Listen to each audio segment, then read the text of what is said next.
So I'm Dailey, or Kayla, and this story is Indebted, and I'm just going to read from the very beginning. If I could give you one piece of advice, it would be this. Never become indebted to a mortal. I met her on a dinner cruise. Alexia was one of the servers on our ship at one of those family reunions our kind never enjoy but never miss.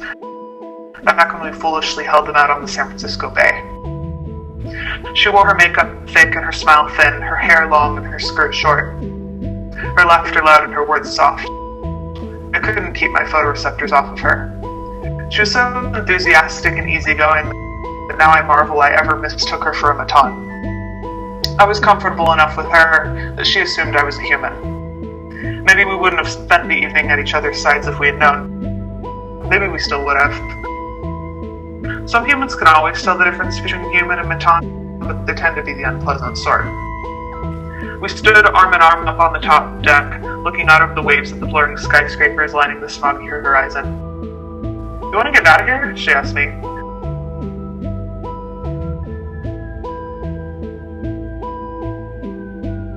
But we were miles from shore. How? "Let's take a lifeboat." She squeezed my hand. "There's one with a high-speed motor." "What about your job?" She grinned. "I've been meaning to quit." We stowed away on the metal lifeboat, she in her dress flats and I in my best tie, my hand on the black stick that steered the motor. We were barely 100 feet away from the cruise ship when the missiles hit. Those cursed 5 minutes are a blur to me now. What I know is that the explosions took out everything: the shields, the flotation insurance, the safety net fields, most of the lifeboats. A few Mata as well, but most of them flew into the water. The memory has haunted me for the past 50 years. The running, the screaming, the fire, the last few Mata clinging to burning pieces of driftwood before the weight pulled the ashes under the surface. The curse of our design, the density of our species, every one of them sank like rocks. Humans say love is more powerful than fear. Don't believe it for a minute. There are cases, stories, where love overpowers fear, but they are rare enough to surprise us, the exception that proves the rule. And that night wasn't an exception. No one went to save the Mata.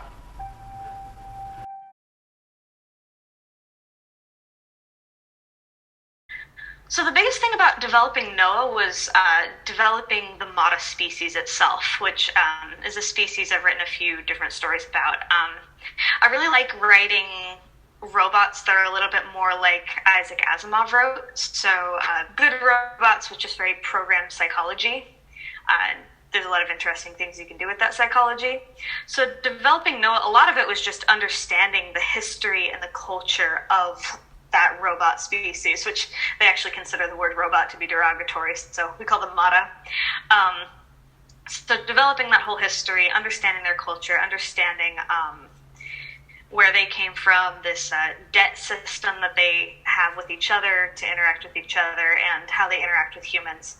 And a lot of that history doesn't even go into that story, but understanding what makes his species or his kind what they are helps me to figure out who he is going to be. And then I start thinking about what's going to set Noah himself apart. And some of that was looking at contradictions in his character, things like he's a florist, but he doesn't like working with real flowers. He makes fake floral arrangements. The fact that he's like Mata in some way, he ends up picking up some more human characteristics by being around Alexia, his ambition and his empathy. And it all just started to come together through the story, and that's how I developed Noah.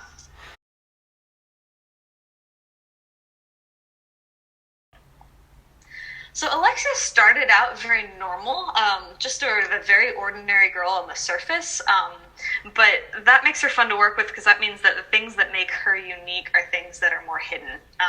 She wants to have this normal life, but her family backstory actually shapes her quite a lot. She is the daughter of the man who was in charge of developing Mata such that they became self-aware. So in theory, he should be one who advocates for the rights, but he actually advocates against them because he stands a lot to gain from them being able to be enslaved.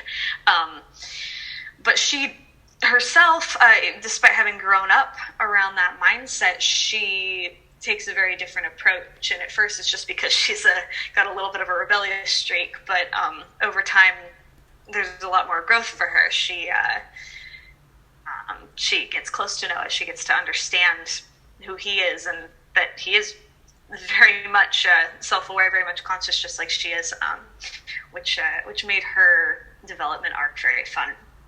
And so just making her seem very ordinary on the surface, but then starting to pull out pieces of her backstory as I went through, that was how I developed her. The most important thing to me in developing a character is really understanding their core values. So the things that are the most important to them. Any decision they're going to make in the story, understanding why they're going to make that decision. Those things that are so important to the character that if you ask, why is that thing so important, they can't even give you an answer because it's just so ingrained in them. The biggest thing for me, for a character, is making sure I understand their core values and their motivations. So for any choice that they're going to make, sort of almost sitting down with the character in my mind and asking, why you do? And then when they give an answer, ask why that's important, and ask why that's important. And you come down to the most important things to them, things that are so deeply ingrained values that they never could answer the question why it's important. It just is. It's what makes them who they are. In the case of this story, Mara share this forced core value of protecting humans because their programming forces them to protect humans. But Noah, of course, has his own core values as well. And then once you know the core values of the characters, understanding why do they have that value. So if I'm writing a book-length fiction, I'm often going to write a scene from the backstory from each character in their point of view to understand some very pivotal moment in their past. I'll write that scene so I understand how they came to have these values. And it's gonna shape their character, it's going to shape who they are, but it's also going to shape the conflicts that they have, because if you can pit those values against each other, that's when things really start to come alive. It makes them feel very multidimensional and real.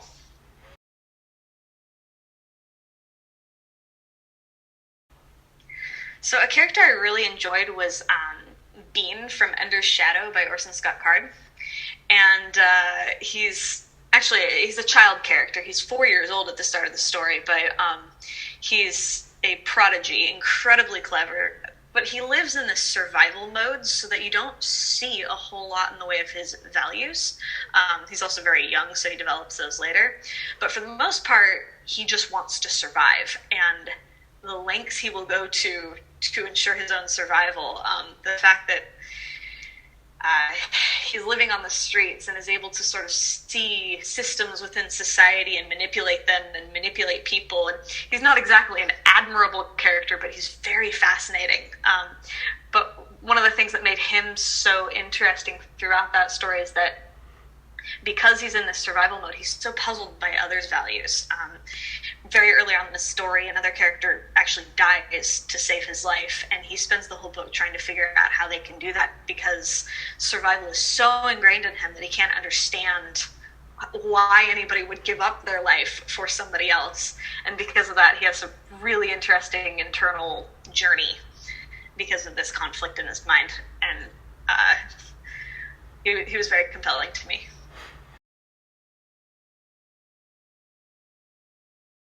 Oh, that goes with artificial intelligence. I guess that would be The Caves of Steel by Isaac Asimov. That's his first robot book in his robot series, and the interactions between the humans and robots in that are very fascinating to me. I guess to my husband for putting up with me when I am talking about stories and helping me brainstorm these stories, because he's my best help in brainstorming.